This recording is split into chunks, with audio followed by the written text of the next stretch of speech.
kamu tuh pemimpin gitu, terutama untuk dirimu sendiri gitu kan. Kadang-kadang orang yang pantas untuk jadi pemimpin, Ya, biasanya mereka merasa rendah hati, rendah diri. Enggak, saya enggak masih harus banyak takut belajar, ya yang lain gitu. aja dulu. Sedangkan yang kurang pantas malah semangat. Oh, nggak usah ditunjuk. Oh, Aku saya. pilih.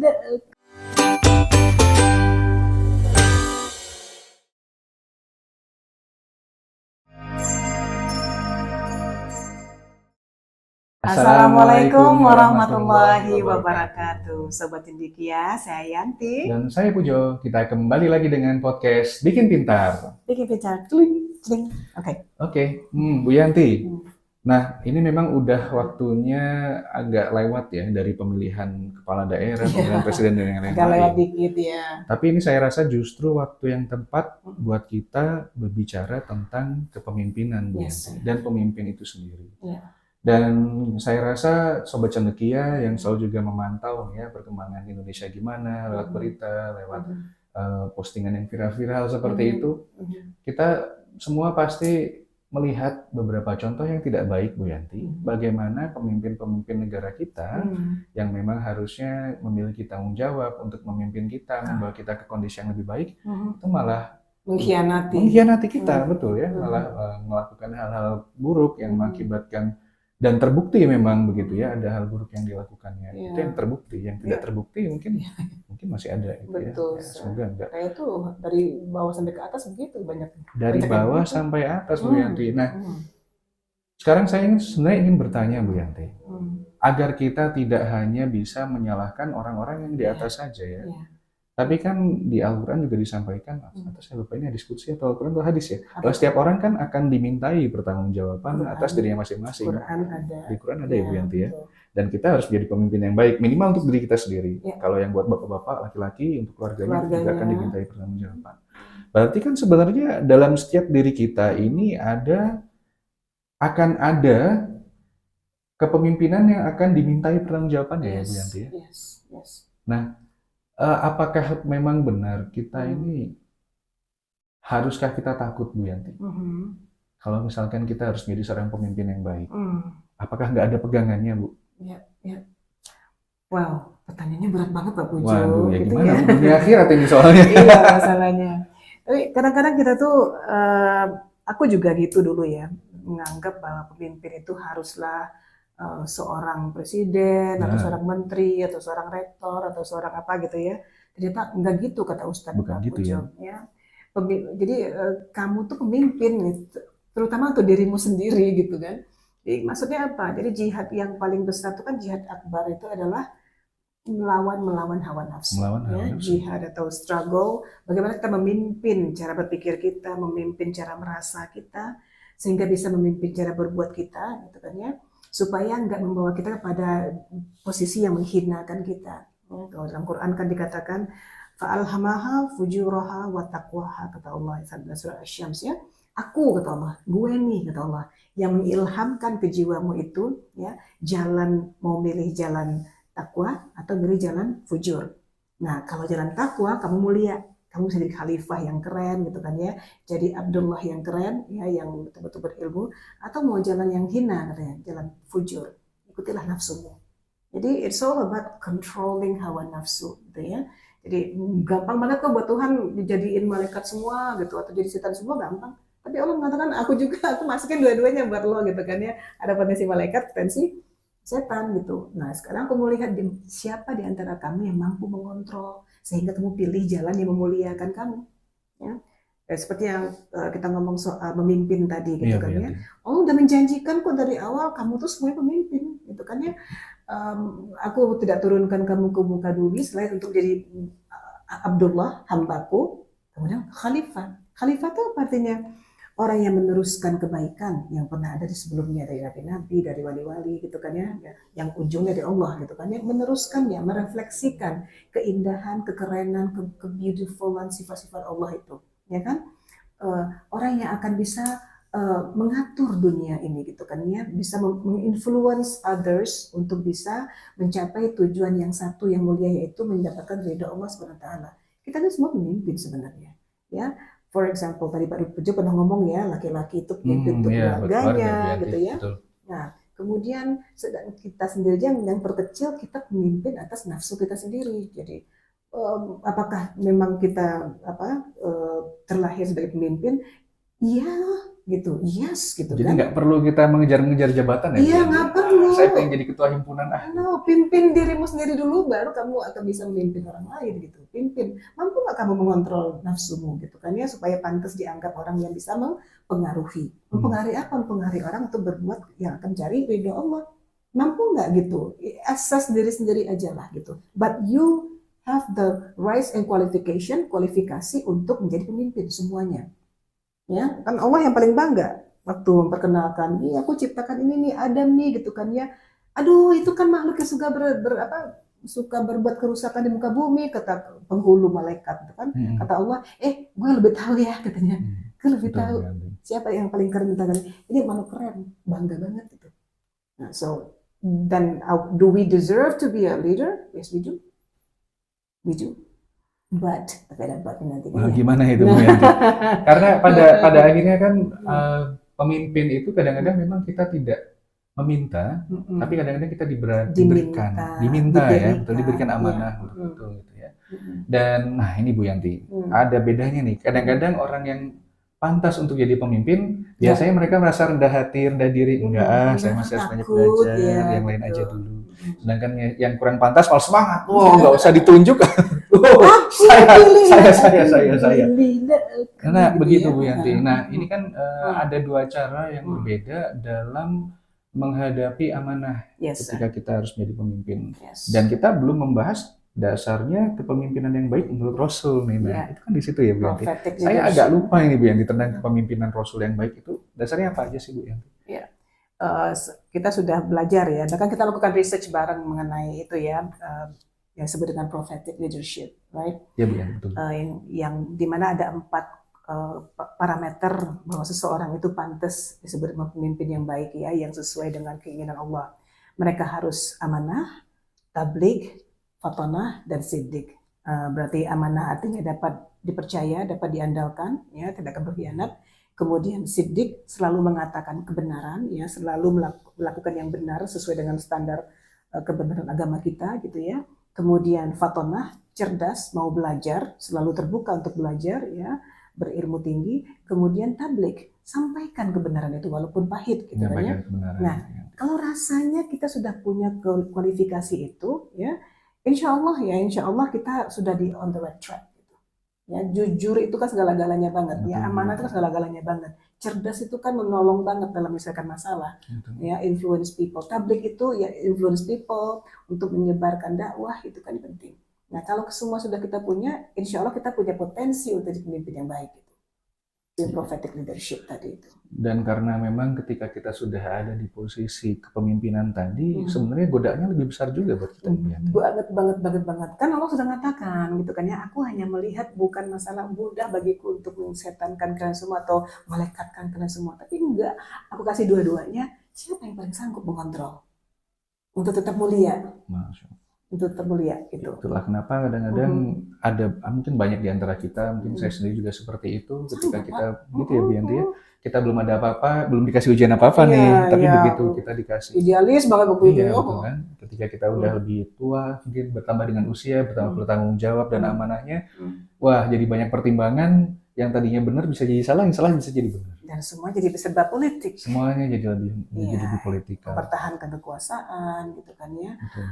Mempertahankan hubungan dengan orang-orang tertentu yang menguntungkan kita, segala macam itu jadi tantangannya begitu sekarang gitu ya. Nah, sekarang gimana Bu Yanti? Agar kita tetap bisa terilhami dengan kepemimpinan ala Rasul yang tadi, dan itu bisa kita bawa dalam kehidupan kita sehari-hari, mau kita belum jadi apapun, sampai nanti suatu hari insya Allah kita diberikan amanah menjadi seorang pemimpin, mau kepala RT kayak kepala RW, mungkin wali kota sampai tingkatan lebih tinggi, mungkin yang terasa baca Nekia ada yang akan menjadi presiden Indonesia kan 2035 gitu. Masya Allah, siapa tahu. Pak Pujo nih. Nah, aduh Bu Yanti aja. Curiga Pak Pujo. Gimana Bu Yanti? Jadi aku baca buku ini Pak, ini bagus deh, dari Dr. Fardin Faiz bukunya. Judulnya apa Ibu? Filsafat Kebahagiaan. Filsafat Kebahagiaan. Aku nggak terima endorse ya, tapi ini memang kena bertemu dengan beliau secara langsung in person di mana di di Jogja ya, dan ngobrol dengan beliau, baca semua buku-buku beliau. Saya rasa beliau orang yang paling pantas untuk dimintain pendapat dalam masalah filsafat gitu ya. Nah, beliau bikin buku ini, Filsafat Kebahagiaan, dan beliau mengkompil ya, menggabungkan pendapat-pendapat tentang bagaimana cara bisa berbahagia dan makmur itu ya, dari pandangan Plato, Aristoteles ya, Ki Ageng Surya Mantraman, kemudian Al-Ghazali gitu ya, dan sampai Al-Farabi. Al-Farabi kan ulama muslim yang sangat cerdas pisan gitu kan. Nah, yang mengherankan ya, empat-empatnya itu Pak, jawaban mereka sama, padahal hidup di dunia yang berbeda, waktunya berbeda juga, ya, kemudian kepercayaannya juga berbeda. Kok sama? Gimana kunci itu, dari bahagia itu ilmu, katanya gitu. Kunci dari bahagia itu ilmu ya? Ilmu itu semuanya bagus gitu kan ya.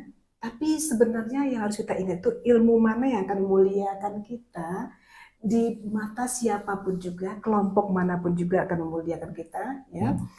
Kemudian secara universal law kita akan tetap dianggap benar gitu kan ya. Secara perintah dari agama masing-masing tetap dianggap benar gitu kan ya. Kemudian secara ilmu pengetahuan yang paling canggih tetap kita benar. Nah, ya itu yang penting, ilmu yang seperti itu cari katanya gitu. Ilmu yang hakiki, yang sustainable. Wah, ini ilmu yang kelas tinggi sekali sepertinya. Bagaimana ilmu hakiki itu? Ya sebenarnya ada banyak ilmu, tapi ilmu yang utama itu adalah ilmu tentang Tuhan, begitu. Itu yang pertama kita harus tahu dulu bahwa kita ini nggak mungkin ujuk-ujuk muncul begitu saja, katanya gitu. Pelajarilah, ya, percayalah bahwa kita diciptakan, katanya gitu kan. Dari situ kita akan mulai introspeksi, katanya gitu kan. Oh, kita harus tahu diri. Gua ini terbuat dari apa nih gitu kan ya. Oh ternyata cari ilmu mengenai diri. Kalau dalam istilah tasawuf namanya sebut dengan ma'rifatun nafs. Tentang ilmu tentang keberadaan Tuhan itu ma'rifatullah ya. Sadari diri kita ada beberapa komponen. Kemarin aku ikut ini Pak, dari integrative therapy gitu ya. Bagus sekali gitu ya. Dari Dr. Joseph Nicolosi yang menciptakan. Beliau ngomong soal uniting, reintegrating components. Ya. Komponen apa Bu yang diintegrasikan kembali? Yang membuat kita sebagai manusia itu apa komponennya? Kita tuh ada mind, ya, pikiran, body, and spirit, ya, tubuh dan roh katanya gitu. Nah, dalam konsep tasawuf ada tambahan lagi akal. Ya enggak, jadi akal itu enggak cuma ada di otak. Beda dengan mind Bu Yanti. Enggak persis sama. Kalau dalam konsep Islam itu akal itu ada di sini dan di sini, ya, di jantung. Kalbu itu letaknya semua di jantung. Itu menarik sekali, ada penemuan baru banget, dia dari ahli jantung ini kardiologis ya. Ternyata mereka menemukan ada yang disebut dengan daging kecil di jantung. Segumpal darah itu Yanti, alat itu ya. Gitu jika ya. Baik maka baik semua, jika buruk maka buruk semua. Itulah dia kalbu. Nah, jadi dalam kalbu kita itu kata Imam Al-Ghazali ada perasaan-perasaan, ya, emosi-emosi, ada akal, ya, akal yang tadi dimaksud itu ya. Kemudian ada yang disebut dengan kecenderungan dan fitrah kita dari situ, dan di intinya ada disebut dengan cahaya ilahi atau nur ilahi gitu ya. Nah, jadi kuncinya adalah satukan dulu, kata Joseph Nicolosi ini ya, satukan dulu mind, body, and spirit sehingga Anda baru akan merasa komplit sebagai human being. Nah, kalau yang Anda kasih makan hanya jasad saja, gitu kan, Anda mengikuti keinginan jasad, gitu kan ya, biasanya Anda akan stray ya, melenceng Bu Yanti. Go astray gitu, melenceng. Akan tersesat dan nggak mulia. Jadi kuncinya adalah human dignity. Ilmu yang akan membuat human dignity itu makin tinggi. Bagaimana caranya? You integrate them. Kasih makan roh, katanya gitu kan ya. Mirip banget dengan Islam gitu ya. Kasih makan jasad dengan baik, katanya gitu, kasih haknya untuk olahraga, makan yang bergizi segala macam, rohnya dikasih ya. Kemudian berpikirlah dengan yang logis dan integratif, holistik, nggak boleh parsial. Nah, di situ kuncinya Pak Pujo. Jadi ilmu itu adalah kunci bahagia dan kunci sukses dunia dan akhirat, dan kunci untuk mendapatkan cahaya ilahi tadi itu. Apa itu cahaya ilahi? kita tuh jadi orang serba bijaksana, ya, serba tenang, nafs mutmainnah, Pak. Dikasih cobaan, innalillah wa inna ilaihi rajiun, gitu kan. Ya, kecewa, tapi nggak sampai bikin kita mau bunuh diri aja lah atau gimana gitu kan. Kemudian dikasih kebahagiaan, nggak sampai euforia, histeria, party. Biasa, alhamdulillah. Terima kasih ya Allah, mungkin juga ini ujian ya gitu misalnya gitu. Jadi hal seperti itu, kuncinya adalah harus punya ilmu dulu. Ya, ilmu tentang siapa kita dan apa yang kita butuhkan gitu kan ya, apa yang harus dikasih makan, kemudian siapa pencipta kita, kemudian yang nggak kalah penting adalah ilmu tentang keterkaitan kita dengan alam semesta ini. Kita tuh hidup dalam bentuk ekosistem loh, ya ekosistem, makrosistem gitu kan. Iya, kita harus kita ini bagian dari alam yang lebih besar. There we go, ya. Jadi nggak cuma pikirkan apa yang enak buat aku, nanti kita nggak enak buat tetangga aku, gitu kan. Enak buat aku, nggak enak untuk tumbuh-tumbuhan, nggak enak untuk binatang dan seterusnya, gitu ya. Jadi ilmu tentang keterkaitan kita dengan alam semesta, nggak mungkin kita terlepas dari itu. Betul. Kalau kita mikirin memutus saja satu, kata Dr. Profesor Jasar Auda, ya putus ya satu koneksi kita, katanya gitu kan ya. Percayalah kerusakan akan terjadi, ya kan? Nah, kemudian yang terakhir adalah ilmu tentang pertanggungjawaban kita, apa yang kita lakukan nanti. Kita harus percaya bahwa apapun kita lakukan ada karmanya, akan dipertanggungjawabkan nanti. Gitu ya. Dan semua agama rasanya ya mirip-mirip ya, Pak. Ada, betul. Setiap kegiatan buruk pasti akan ada balasan. Yes. Dan Allah tidak membiarkan satu biji zarah pun yang enggak beliau suruh bertanggungjawabkan. Nah, itu harus sadari. Nah, kalau sudah cukup ilmu itu, insya Allah kita qualified untuk menjadi khalifah. Dan itu bekal yang sangat mutlak dibutuhkan untuk menjadi pemimpin yang baik. Pemimpin yang bahagia, pemimpin yang tahu cara membahagiakan rakyatnya. Ya, dia harus jadi pemimpin yang bahagia dulu gitu kan ya. Maka dia tahu, oh ini loh tips dan triknya untuk membahagiakan gitu kan rakyatku. Jangan sampai gitu kan ya, dia hanya memikirkan dirinya sendiri sehingga yang bahagia dia, rakyatnya menderita gitu ya. Kira-kira begitulah. Berarti apa aja Bu tadi? Coba kita bikin rangkumannya nih, karena ini saya juga perlu ingat-ingat lagi nih. Yang pertama, mind, body, and spirit-nya ini harus semuanya seimbang. Seimbang, dikasih makan semua. Dikasih makan. Terus kemudian dia juga punya bekal cahaya ilahi. Iya, kita harus sadar bahwa dengan kita memiliki ilmu yang cukup tadi itu dan berpegang kepada yang disebut dengan manual yang diberikan Tuhan kepada kita. Kan ada manual, Tuhan tuh keren banget. Nggak ujuk-ujuk mencampakkan kita ke bumi tanpa pertolongan, tanpa manual. Ya, manualnya awal-awalnya adalah para nabi. Nabi itu ratusan, banyak, nabi nggak tahu berapa. Tapi the seal of the prophet adalah Nabi Muhammad SAW yang terakhir ya. Maka di nabi yang terakhir itu Nabi Allah memberikan Quran, ya enggak? Ya sudah perfect. Dan kata Allah, oke, gua taruh lo di bumi. Nah, ini loh manualnya gitu. Jadi manualnya jangan dilepas ya. Jangan dilepas ya, supaya bisa. Nah, kalau kamu pegang manualku dengan baik, kata Allah, maka aku mencintaimu. Ketika aku mencintaimu, kata Allah, ya, kamu bisa jamin cahaya ilahi yang sudah aku tiupkan ke kalbumu itu akan shining, shimmering, splendid. Apa manfaatnya? Dengan membesarnya cahaya ilahi dada kita itu jadi orang yang sangat wise, ya. Kita itu dibukakan oleh Allah, yaitu kan kebijaksanaan yang kadang-kadang kita sendiri nggak tahu kok gue bisa sebijaksana itu ya gitu ya. Kalau solusinya ya gitu, ya. Jadi itu hadiah dari Allah, ya. Dalam ilmu tasawuf dikatakan tahalli ya, tajalli gitu kan ya. Kita bersihkan dulu hati kita itu supaya nanti keluar dan kita isi dengan ilmu, kemudian akan keluar cahaya Allah. Nikmatilah katanya gitu. Nah itu bias ini agak melenceng dikit nih, bukan cuma soal kepemimpinan. Iya. Kalau misalkan di antara sobat-sobat cendekia mungkin ada yang merasa lagi kusut, lagi suntuk, lagi banyak masalah, lagi nggak tahu gimana, mungkin waktunya kembali lagi ke panduan utamanya. Panduan utama kita agar dapat cahaya ilahi lagi. Supaya cahaya ilahi keluar, muncul inspirasi, solusi dari permasalahan. Ini yang bagus. Jadi pasti bijaksana. Jadi kalau jadi pemimpin dengan cahaya ilahi yang tinggi itu kan berarti Betul. pasti bijaksana, pasti Insya Allah benar demikian. ya dan seterusnya. Apalagi panduannya nggak mencela-mencela ya Bu Yanti. Jangan mencela-mencela. Benar ya pasti benar, salah Iya. pasti salah. Itulah al-huda. Jangan disesuaikan dengan nafsu kita. Itu yang ya itu panduannya udah diedit sampai ya disesuaikan dengan kita. Sesuai maunya Itu yang kita. kedua. Yang ketiga tadi menyadari hakikatnya kita adalah bagian dari alam yang lebih luas. Yes, sir. Dan apa yang kita lakukan kepada alam akan kembali akan ke berimbas kita, kepada ya. kita. Nah, itu hukum sebab akibatnya. Sebab akibat, betul.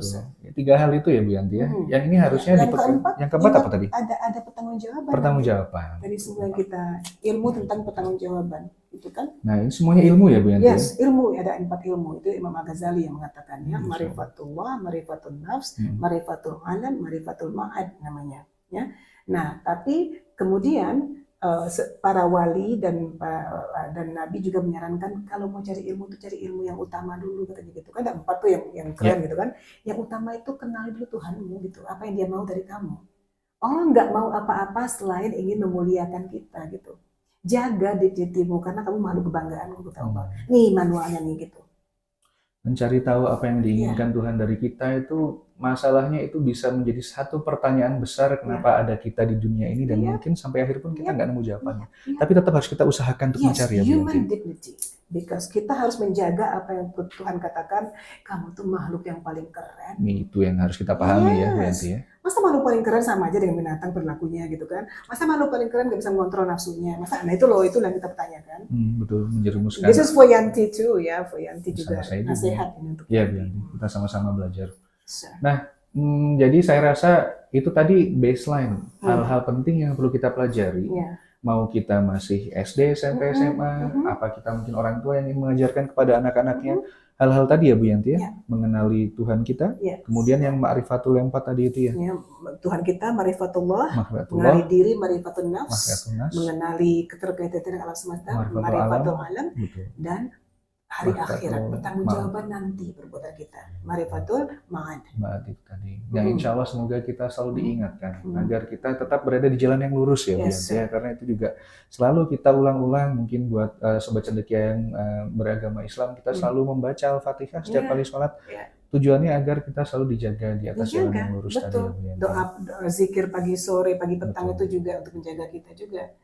Ya kuncinya itu aja kok, bisa jadi pemimpin semua. Yang penting apa tadi Pak? Yang penting sadar diri. Butuh ilmu apa aku ini gitu kan ya. Sadar siapa yang menciptakan, apa yang dimau oleh Tuhan dari kita. Enggak sekedar hidup aja, hidup yang enggak bermakna gitu kan. Betul, ya. Hidup itu harus bermakna. Mencari jawaban dari yang seperti ini kan harus kita berikan waktu sendiri untuk bermuhasabah, berkontemplasi.